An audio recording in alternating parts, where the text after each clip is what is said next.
ప్రస్తుతం గాంధీ భవన్ లో కొండ సురేఖ మాట్లాడుతున్నారు. లైవ్ చూద్దాం. మన ఎమ్మెల్యేగా ఉన్నప్పుడు ఒక్క మహిళా మంత్రిని కూడా ఇవ్వలేదు అంటే ఇయ్యాల్సి వస్తే నాకు ఇయ్యాల్సి వస్తుంది, మరి ఆమె కొంచెం ఎక్కువ మాట్లాడుతుంది కాబట్టి ఆమెకి ఇయ్యొద్దు అన్నటువంటి ఆలోచనతోటి నాకు మంత్రి పదవి కూడా ఆ రోజు ఇయ్యలేదు. ఇయ్యకపోయినా కూడా నేను ఏ రోజు కూడా మాట్లాడలేదు. ఆ రోజు నాకు ఎటువంటి అగౌరవం జరగలేదు కాబట్టి నేను ఆ పార్టీలో ఉన్నా. ఎప్పుడైతే అక్కడ అగౌరవం జరిగింది, పార్టీ టికెట్ ఇవ్వలేదు, ఆ రోజు ఇండైరెక్ట్ గా మమ్మల్ని అగౌరవపరిచారు కాబట్టే వచ్చాను. కానీ రెండోసారి అధికారంలోకి వచ్చినాక టీఆర్ఎస్ లో చాలా మార్పు వచ్చింది. ఆ మార్పుతోటి డబ్బులు కోట్ల రూపాయలు సంపాదించుకొని అహంకారము బలుపు వచ్చి ఆ బలుపుతోటి ఏం చేస్తున్నారో కన్ను మిన్ను కానకుండా ప్రజల సొమ్మంతా కోట్ల రూపాయలు దండుకొని ఈరోజు ఒకటేసారి అధికారం పోగానే పిచ్చి పట్టి ఈరోజు బజార్లో మనుషుల కన్నా అధ్వానం, పశువుల కన్నా అధ్వానం. పశువుల కన్నా కొంత నీతి నియమం ఉంటుంది కానీ ఈరోజు ఆ నీతి నియమాలు మరిచి పశువుల కంటే అధ్వానంగా ఈరోజు పోస్టులు పెట్టిస్తూ మరి మాలాంటి వాళ్ళని అవమానపరుస్తున్న కేటీఆర్ కబడ్దార్ అని చెప్తా ఉన్నాను. ఇక ముందు మీ సోషల్ మీడియాలో ఇట్లాంటి పోస్టులు పెడితే క్షమించేది లేదు అని కూడా చెప్తా ఉన్నాను. మా కార్యకర్తలను కొట్టినందుకు మూల్యం కూడా చెల్లించుకోవాల్సిన అవసరం ఏర్పడుతుందని కూడా చెప్తా ఉన్నాను. నాలాంటి ఆడబిడ్డ శాపం తప్పకుండా తగులుతుంది. నా జీవితంలో ఈ రోజు వరకు నాకు ఒక చిన్న మచ్చ కూడా నా రాజకీయ జీవితంలో లేదు. నేనంటే ప్రతి పార్టీలోని నాయకులు కూడా నన్ను గౌరవిస్తారు. అక్క అని నోటి నిండా పిలిచి నాతో మాట్లాడతారు. ఈరోజు ఆంధ్ర రాష్ట్రానికి వెళ్తే నన్ను అందరూ అక్క అని పిలుస్తారు, నా భర్తను అందరూ కూడా బావ అని పిలుస్తారు.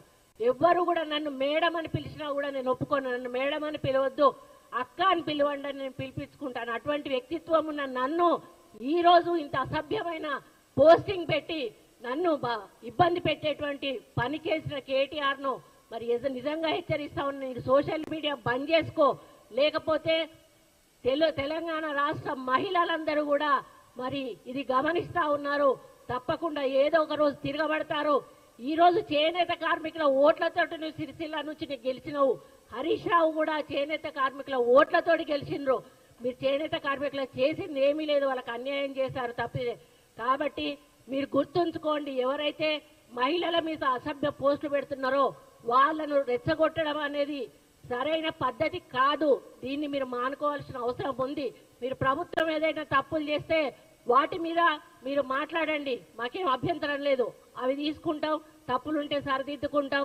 మరి మీకు ఒప్పులు ఎట్లాగో మీరు చూపించారు, చేసే ఏమైనా మీ వల్ల తప్పులుంటే చూపించండి, మేము వాటిని సరిదిద్దుకునే ప్రయత్నం చేస్తాం. కానీ ఈ విధంగా మానసిక వేదన కలిగించేటువంటి, కుటుంబాల్లో ఇబ్బందులు కలిగించేటువంటి పోస్టులు పెట్టి మరి ఒక మంత్రి అని మహిళ అనే గౌరవం లేకుండా ఈ రోజు మీరు చేసినటువంటి కార్యక్రమం ఏదైతే ఉందో మొత్తం యావత్ ప్రపంచంలోని మహిళలందరూ కూడా దీన్ని గమనిస్తారు. తప్పకుండా అందరూ కూడా దీన్ని వ్యతిరేకిస్తారన్న విషయాన్ని గుర్తుపెట్టుకోండి. నేను ఒక్కటి అడుగుతా, ఇది తీసుకెళ్లి నీ చెల్లెకి చూపెట్టు కరెక్ట్ అని చెప్తుందా, నీ తల్లికి చూపెట్టు కరెక్ట్ అని చెప్తుందా, నీకు ఇంకెవరైనా మీ చుట్టాలుంటే మహిళలకు చూపెట్టు కరెక్ట్ అని చెప్తుందా?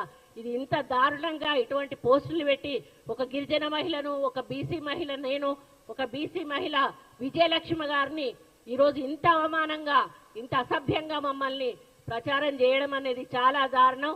కాబట్టి దీన్ని తీవ్రంగా ఖండిస్తూ మరి దీన్ని మేము ఆల్రెడీ సైబర్ క్రైమ్ కు ఇవ్వడం జరిగింది. సైబర్ క్రైమ్ వారు తప్పకుండా యాక్షన్ తీసుకోమని వారిని కోరడం జరిగింది. ఇక ముందు ఇట్లాంటి పోస్టులు పెడితే మాత్రం సహించేది లేదు అని చెప్పి కూడా నేను తెలియజేస్తా ఉన్నాను.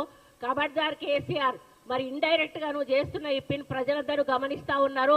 ఇంకా మీరే ప్రభుత్వంలో ఉన్నారని అనుకుంటున్నారేమో, దయచేసి అది మర్చిపోండి.